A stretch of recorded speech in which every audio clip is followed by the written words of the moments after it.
നിങ്ങളുടെ ഫേവറേറ്റ് സീരിയലുകൾ ടിവിയിൽ വരുന്നതിന് മുൻപേ സൺ നെക്സ്റ്റ് ആപ്പിൽ കാണാം. ഇനി എല്ലാവർക്കും മുൻപേ കാണൂ.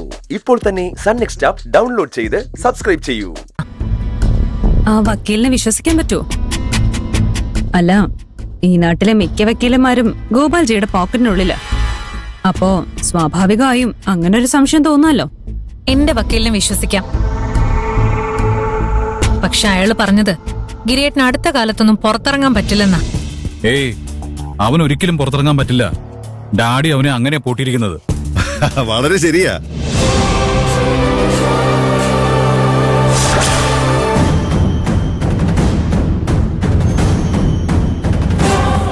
ഗിരിയെ കുറെ കാലത്തേക്ക് ഇനി ജയിലിൽ തന്നെയായിരിക്കും. നിങ്ങളെ സഹായിക്കാൻ ഇനി അവൻ വരുമെന്ന് പ്രതീക്ഷിക്കണം. ഗോപാൽജി, നിന്നോട് എനിക്ക് ഒരു പ്രശ്നമില്ല ഉച്ചേ. പക്ഷേ നീ ഈ വിഷയത്തിൽ തലയിട്ട ഞാൻ പ്രതികരിക്കുന്നത് ഇങ്ങനെ ആയിരിക്കില്ല. ഗിരിയേട്ടനെ ലക്ഷ്യം വെച്ച നിമിഷം മുതൽ താൻ എന്റെ ശത്രുവായി കഴിഞ്ഞു. എനിക്ക് തന്നെ പേടിയില്ല. ഡാഡി വെറുതെ പ്രശ്നം ഉണ്ടാക്കാൻ വരണ്ട. സഞ്ജുവേട്ടനെ ബലമായിട്ട് ഇവിടുന്ന് കൊണ്ടുപോകാൻ അച്ഛൻ കരുതണ്ട. എനിക്ക് അങ്ങനെ ചെയ്യണമെന്ന് തോന്നണുണ്ടെങ്കിൽ ഞാനത് എളുപ്പത്തിൽ അങ്ങ് ചെയ്യും. നിനക്കൊന്നുമേ ഒരു ചുക്കും ചെയ്യാൻ കഴിയില്ല. പക്ഷേ അങ്ങനെ ഞാൻ ചെയ്താല് ഞാൻ വെറും കയ്യൂക്കിന്റെ ബലത്തില് ജയിച്ച പോലെ ആയിപ്പോവും. നീ ഭയങ്കര ബുദ്ധിമതിയെന്നാണല്ലോ നിന്റെ വിചാരം. നിന്റെ ആ ആത്മവിശ്വാസം എനിക്കൊന്ന് തകർക്കണം. ഇവന്റെ ഇഷ്ടപ്രകാരം എന്റെ കൂടെ വരുമെന്ന് മാത്രമല്ല, നിന്നെ ഉപേക്ഷിക്കുകയും ചെയ്യും. എന്താ നിനക്ക് കാണണോ? ഇവിടെ ഇത്രയും കാലം നിന്നെ പറ്റിക്കായിരുന്നടാ. ഞാനോ ശാലിനിയോ അത് പറഞ്ഞാ നീ വിശ്വസിക്കില്ല. തെളിവ് സഹിതം അത് പറഞ്ഞാ നീ വിശ്വസിക്കോ? ദേ ഒന്ന് കേട്ടു നോക്ക്. ഇപ്പൊ ചെക്കപ്പ് ചെയ്യാം, വാ. ചെക്കപ്പ് ചെയ്യാനൊന്നും ഇല്ല. ഞാൻ പ്രഗ്നന്റ് ഒന്നും അല്ല. പക്ഷെ ഈ ഗർഭത്തിന്റെ പേരും പറഞ്ഞ ഞാൻ എന്റെ കല്യാണം നടത്തിയെടുത്തത്. അതുകൊണ്ട് ഇപ്പം ഞാൻ പ്രഗ്നന്റ് അല്ലെന്ന് അറിഞ്ഞ ആകെ പ്രോബ്ലം ആവും. ചേച്ചി വെറുതെ ചെക്കപ്പ് ചെയ്തെന്നും പറഞ്ഞ് എല്ലാം നോർമൽ ആണെന്ന് ഒരു റിപ്പോർട്ട് തന്നാ മതി. നീ എന്തൊക്കെയായി പറയുന്നേ? അങ്ങനൊന്നും ചെയ്യാൻ പറ്റില്ല. ഞാനൊരു ഡോക്ടറാ. ഇങ്ങനെ കള്ള റിപ്പോർട്ട് എഴുതാനൊന്നും എന്നെ കിട്ടില്ല. ഇല്ലാത്ത കുഞ്ഞിന്റെ പേരും പറഞ്ഞ് ഇവള് നിന്നെ പറ്റിക്കായിരുന്നു. നമ്മുടെ സ്വത്തുക്കൾ തട്ടിയെടുക്കാൻ ഇവള് കളിച്ച വേറൊരു നാടകമായിരുന്നത്.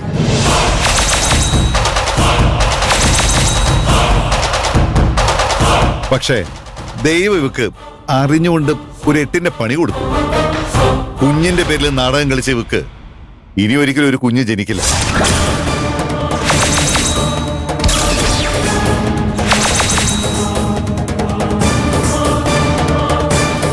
നിന്റെ ഭീഷണിക്ക് വഴങ്ങി മതിയായപ്പോ ആ ഡോക്ടറാ എല്ലാ സത്യങ്ങളും എന്നോട് തുറന്നു പറഞ്ഞത്. അവള് നല്ല പഠിപ്പും വിവരമുള്ള കുട്ടിയായതുകൊണ്ടേ നീ നടത്തിയ സംഭാഷണങ്ങളെല്ലാം അവള് റെക്കോർഡ് ചെയ്തിരുന്നു. ഹേയ്, ഇതിനെക്കുറിച്ച് പ്രീതിക്കെല്ലാം അറിയായിരുന്നല്ലേ? എനിക്ക് മാത്രമല്ല, ഈ കുടുംബക്കാർക്ക് എല്ലാം അറിയായിരുന്നു. പ്രീതി, ഇനി നുണ പറഞ്ഞിട്ട് ഒരു കാര്യമില്ലെന്ന് നിനക്ക് മനസ്സിലായില്ലേ? ഇവളെ വിശ്വസിക്കാൻ കൊള്ളില്ലെന്ന് ഇപ്പോഴെങ്കിലും നിനക്ക് മനസ്സിലായോടാ? സഞ്ജുവേട്ടാ, ഞാൻ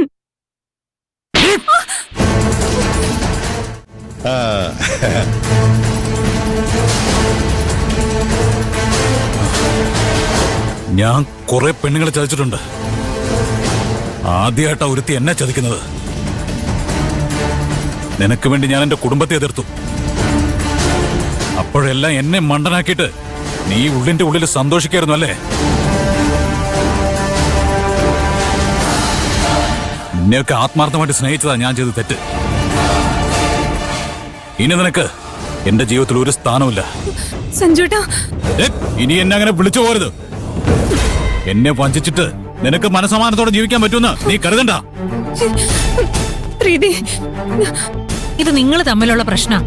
എനിക്ക് ഇടപെടുന്നതിനൊരു പരിധിയുണ്ട്. മെടുക്കി അങ്ങനെ തന്നെ പറഞ്ഞു കൊടുക്ക്. സഞ്ജുവേട്ടാ, ഞാൻ പറയുന്ന ഒന്ന് കേക്ക് പ്ലീസ്.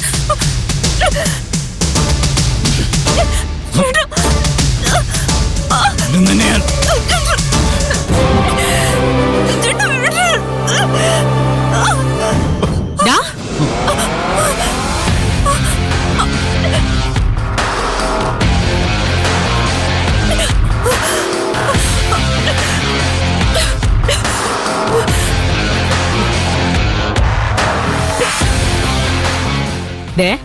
ഗിരിയേട്ടനില്ലാത്തോണ്ട് ഈ വീട്ടിൽ കയറി എന്ത് തോന്നിയാസം കാണിക്കാന്ന്? അച്ഛനും മോനും കരുതിയെങ്കിൽ അത് തെറ്റി. ഞാൻ എന്നും ഈ കുടുംബത്തിന് കാവലായിട്ട് ഇവിടെ ഉണ്ടാവും. മാഡത്തിനെ ചതിച്ച ഭർത്താവിന് വേണ്ടി ഇത്രയൊക്കെ ചെയ്യേണ്ട കാര്യമുണ്ടോ? നീ നിന്റെ ദാമ്പത്യത്തിന്റെ കാര്യം അന്വേഷിച്ചാ മതി. എന്റെ കാര്യം നോക്കാനേ എനിക്കറിയാം. ഇനി മേലാൽ നിങ്ങളെ ഈ പരിസരത്ത് കണ്ട തൂക്കിയെടുത്ത് ലോക്കപ്പിലിട്ട് പെരുമാറും. നീ വാടവനെ. മാഡം ഭർത്താവ് അറസ്റ്റിലായതിന്റെ വിഷമത്തിലാ സംസാരിക്കുന്നേ. ഗിരിയോടെ എന്റെ അന്വേഷണം പറഞ്ഞേക്കണേ. വാടാ. വാ.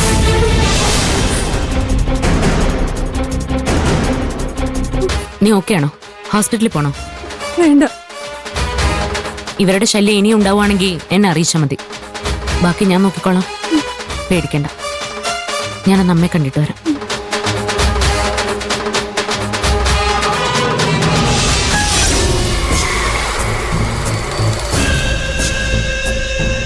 മോനെ, എന്നാലും ഇത്രയും കാലം സ്വപ്നം എന്നെ പറ്റിച്ചുകൊണ്ടിരുന്നിട്ടും എനിക്കത് മനസ്സിലാക്കാൻ സാധിച്ചില്ലല്ലോ.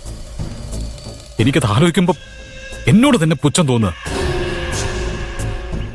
ഈ കാര്യത്തില് ഞാൻ നിന്നെ കുറ്റപ്പെടുത്തില്ല. അവള് നിന്നെ മാത്രമല്ല എന്നെ അടക്കം എല്ലാരെയും പറ്റിക്കായിരുന്നു. ഉള്ളത് പറയാലോ, സ്വപ്നയ്ക്ക് നല്ല ബുദ്ധിയുണ്ട്. അവള് മച്ചയില്ലായിരുന്നെങ്കിലും ഞാൻ അവളെ എന്റെ മരുമകളായിട്ട് അംഗീകരിച്ചേനെ. ഛേ, ഡാഡി എന്തൊക്കെയാ പറയുന്നേ?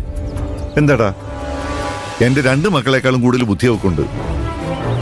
ജയിക്കാൻ വേണ്ടി എന്തും ചെയ്യാനുള്ള തയ്യാറാ. കച്ചവടത്തിൽ മുന്നേറാൻ വേണ്ട ഗുണങ്ങളാ അതൊക്കെ.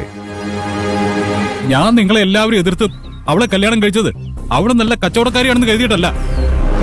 എന്നെ അവൾ ആത്മാർത്ഥമായിട്ട് സ്നേഹിക്കുന്നുണ്ടെന്ന് കരുതിയിട്ടാ. എന്നെ ചതിച്ചേന് അവളോട് ഞാൻ കണക്ക് ചോദിക്കും. മഞ്ജു എതിർത്തില്ലായിരുന്നെങ്കിൽ അവളെ ഞാൻ ഇന്ന് തന്നെ തീർത്തനെ. അതിനൊക്കെ ഇനിയും സമയമുണ്ട് തന്നെ. തൽക്കാലം നമ്മൾ ഗിരിയെ മഞ്ജുവിനെ കുറിച്ച് വേണം ചിന്തിക്കാൻ.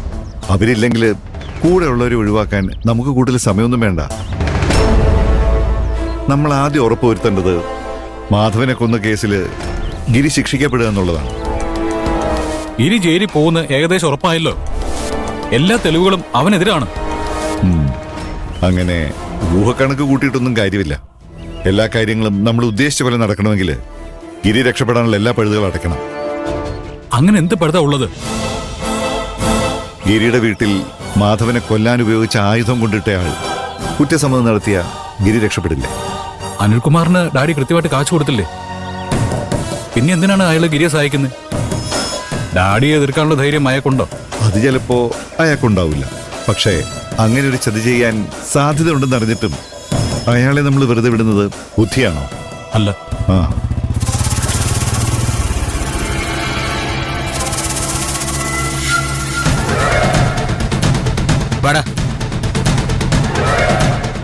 ഞാനും അങ്ങനെ തീരുമാനിച്ചുകൊണ്ടാ ഇവന്മാരെ വിളിച്ചു വരുത്തിയത്. നമസ്കാരം ഗോപാൽജി. ആ